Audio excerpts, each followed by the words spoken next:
छात्रों, आप सबके मंगलमय भविष्य की कामना के साथ आज की कक्षा में हम लोग संधि प्रकरण में स्वर संधि के अंतर्गत वृद्धि संधि और यण संधि का अध्ययन करेंगे। इसके पहले की कक्षा में हम लोगों ने दीर्घ संधि और गुण संधि का अध्ययन किया। आइए वृद्धि संधि को देखते हैं। वृद्धि संधि का सूत्र है वृद्धिरेचि। वृद्धि, वृद्धि और एचि।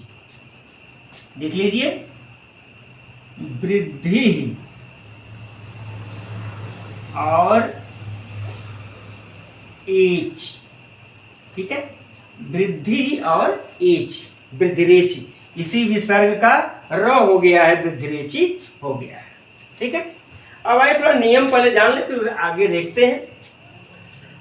नियम है कि यदि अ या आ के बाद, कल गुण संधि की कक्षा में हमने बताया था कि जो अ और आ है यह है आत। आत वर्ण क्या है? अ और आ, ये क्या है? आत वर्ण है। ये आत वर्ण पहले के शब्द के अंत में आते हैं और बाद में ए ऐ ओ औ, ए ऐ ओ औ। यह ए ऐ ओ औ जो है यही है एचि। ए ऐ ओ औ क्या है? एचि है। ए ऐ ओ और औ ये क्या है? एचि वर्ण है, प्रत्याहार के अंतर्गत आता है। इसमें ग भी आता है, लेकिन यह क्या है? व्यंजन वर्ण है, इसलिए हमारे स्वर में आएगा नहीं। तो हमको मतलब किससे है? ए ऐ ओ औ, ये एच वर्ण है। और वृद्धि में कौन कौन से होते हैं? तो वृद्धि में होते हैं आ, ऐ और औ। आ, ऐ और औ। ठीक है, अब आइए देखते हैं। ए ऐ ओ औ आए तो, दो बार तो हो गया है, तो उनके स्थान पर क्रमशः, क्रमशः से तात्पर्य क्या है? ए आए तो भी ऐ, ए ऐ आए तो भी ऐ, ओ औ आए तो भी औ। दोनों कंडीशन में, जैसे ए ऐ आया है एच वर्ण, एच वर्ण जो है ए ऐ आया है तो इसके स्थान पर ऐ होगा, और ओ या औ आया है तो उसके स्थान पर औ होगा, यानी वृद्धि हो जाएगी। वृद्धि हो जाएगी, वृद्धि का मतलब ऐ औ हो जाएगा। ठीक है, अब उदाहरण के द्वारा समझ लेते हैं इसको। जैसे न धन एव, न धन एव, न में क्या आया है? आत्वर्ण अ आया है। ठीक है, अ आया है। एव में एचि वर्ण का ए आया है। एचि प्रत्याहार के वर्ण का ए आया है, तो अ और ए मिलकर के आए हुए हैं। अ और ए मिलकर के आए हुए हैं। इस प्रकार से संधि क्या हो गई? नैव। संधि क्या हो गई? नैव। ठीक है, स्पष्ट हो गया। एक और उदाहरण देख लेते हैं। एक और एक, एक एक, एक में अ आया है, फिर दूसरे एक में ए आया है, अ और ए के स्थान पर ऐ आदेश होता है, तो एक एक हो गया है। दूसरा एक उदाहरण देखते हैं। तदा, आत्वर्ण आ आया है, तदा में आ है, आ के बाद ए आया है, ए का क्या हो जाएगा? ऐ, तो क्या हो गया? तदैव। अब आइए ओ को देखते हैं। महाधन ओज, महाधन ओजः। आ और ओ मिलकर के क्या होना है? औ। वृद्धि क्या होगी? औ। ठीक है, तो औ जब हो गया तो क्या हो गया? महौजः। इसी प्रकार से ग्राम का औषधालय का औ का औ, फिर यथा धन औषधि, यथा का औषधि का आ और मिलकर के औ, यानी हर स्थिति में क्या हो जाएगा, वृद्धि होगा। ठीक है, एची का जो वर्ण है, एच प्रत्याहार के जो वर्ण है उनकी वृद्धि का वर्ण होगा। अब जैसे गुण में आप लोगों ने पढ़ा कि गुण में क्या पढ़ा, ए आदेश होता है। ठीक है, वृद्धि में क्या पढ़ा, अय आदेश होता है। ये अय क्या हो गया, वृद्धि हो गई। ये क्या हो गया, गुण हो गया। इसी प्रकार से पढ़ा हमने ओ पढ़ा, ये हो गया गुण। और फिर हम लोग पढ़े आज आओ, ये क्या हो गया, वृद्धि। उम्मीद है कि आप लोग की समझ में आ गया होगा। यानी गुण और वृद्धि में क्या अंतर है, एक पाई लगी तो गुण हो गया, 2 पाई लगी तो वृद्धि हो गई। ठीक है, स्पष्ट हो गया। 1 पाई लगा तो गुण हुआ और 2 पाई लगी तो वृद्धि हो गई। सीधी बात स्पष्ट हो जाती है। एक साधारण ट्रिक है जिसके माध्यम से आप आसानी से इस बात को समझ सकते हैं।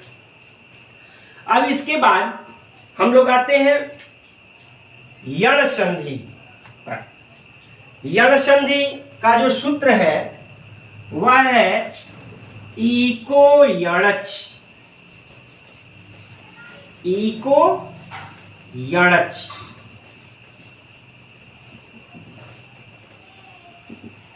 इकः स्थाने यण स्यात्। इकः स्थाने यण स्यात्। इसको हम लोग पहले नियम देख लेते हैं, उसके बाद हम लोग चलते हैं, समझते हैं इसको। यदि ह्रस्व या दीर्घ ई उ री ली के बाद कोई असमान स्वर आए तो क्रमशः ई का य, उ का व, री का र, ली का ल आदेश होता है। नियम फिर से देख लीजिए। यदि ह्रस्व या दीर्घ ई उ री ली के बाद कोई असमान स्वर आए तो क्रमशः य व र ल आदेश होता है। ठीक है, अब देखिए कि ये ई उ री री, ई उ री री, जैसे इक प्रत्याहार, इक प्रत्याहार जो बनता है उसमें वर्ण कौन कौन से आते हैं, तो ई उ री री, क व्यंजन है इसलिए क तो निकल जाएगा।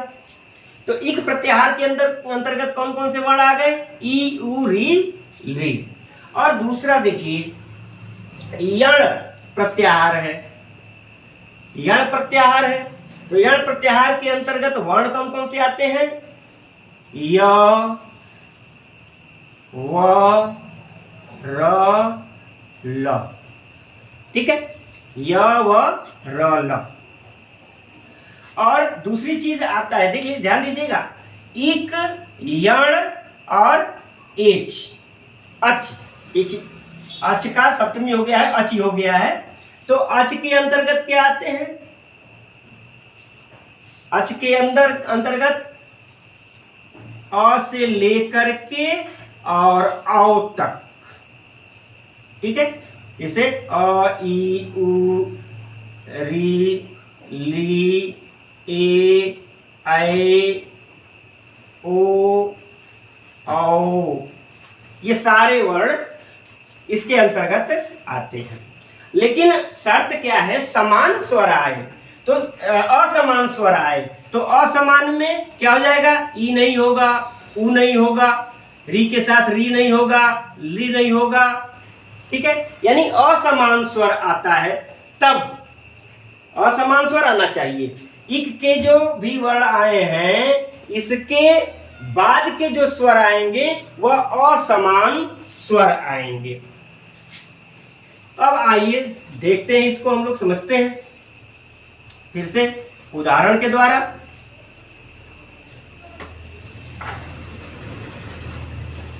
जैसे शब्द है दधि और अत्र। दधि में ई है, अगर ई के बाद ई आता तो क्या हो जाता, दीर्घ हो जाता, बड़ी ई हो जाती। लेकिन आया क्या, अ क्या है, समान स्वर नहीं है। और जब समान स्वर नहीं आया है तो ई का क्या हो जाता है, य, ई का य। अब बात आती है कि जब इस दधि के ई का य हो गया तो फिर ये ध क्या है, तो ध हलंत हो जाएगा। ध क्या हो जाएगा, हलंत हो जाएगा। तो फिर क्या बनेगा, दध्यत्र। क्या बनेगा, दध्यत्र। अब आइए दूसरे एक उदाहरण से देखते हैं। सुधन आगतम, सुधन आगतम, उ आया है, ठीक है। उ के बाद असमान स्वर आ आया है, और जब उ के बाद आ आया तो क्या हो गया, उ का व हो गया। मैंने यहां मात्रा नहीं दिया है इसलिए कि हमको समझना है। तो उ का व हो गया और फिर स्वागतम शब्द बना, ठीक है। और इस स का ये स्वर जब स पर से उ जो निकल गया तो ये क्या बचा, हलंत बचा। हलंत बचा तो स्वागतम हो गया। अब देखिए मातृ धन आज्ञा, मातृ धन आज्ञा। मातृ का री है और री के बाद आ आया है, असमान स्वर है तो री का र होता है। और जब री का र हुआ तो क्या हो गया, मात्राज्ञा। क्या हो गया, मात्राज्ञा। फिर इसी प्रकार से ली धन आकृति, ली का री और आ क्या हो गया, ल और आ की मात्रा जो रही वो लाकृति बन गई। ये आप लोगों का यण संधि हो गया। यानी कि जब भी पूर्व के वर्ण से जब स्वर हटेगा तो उसका ऑलरेडी हलंत हो जाएगा। तो जब हलंत हो जाएगा तो इस तरह के शब्द बनेंगे। यानी कि शब्दों के बीच में क्या होगा, जब पूर्ण शब्द होंगे तो बीच में अगर य, आधा य, जैसे आधा ध, आधा वर्ण जो आते हैं, आधे वर्ण जो आते हैं कह लीजिए, अगर बीच में दिखाई दे उसके जस्ट बाद य व र ल दिखाई दे, ठीक है। पहले आधे वर्ण हो उसके जस्ट बाद य व र ल दिखाई दे, तो इसका मतलब एक साधारण ट्रिक हो जाएगी कि वहां पर यण संधि की संभावना अधिक बनती है, ठीक है। तो आज की वीडियो में हम लोगों ने संधि प्रकरण के अंतर्गत स्वर संधि में वृद्धि संधि और यण संधि का अध्ययन किया। आप लोगों से बार बार मैं आग्रह करता हूं कि हमारे चैनल को आप लोग सब्सक्राइब जरूर कर लें, ताकि अगर मैं लिंक न भी भेजूं तो आप लोगों को हमारे हर वीडियो का नोटिफिकेशन समय से मिल जाए। और ज़्यादा से ज़्यादा शेयर करें और कुछ कमेंट्स ऐसे भी दें जिससे लगे कि आप लोग अध्ययन कर रहे हैं और उसमें आप लोगों को कुछ जानने की इच्छा भी है। ऐसे तो पता चलता है कि आप लोगों को जानने की कोई इच्छा ही नहीं है, जो मैंने बता दिया वह पर्याप्त हो गया। धन्यवाद।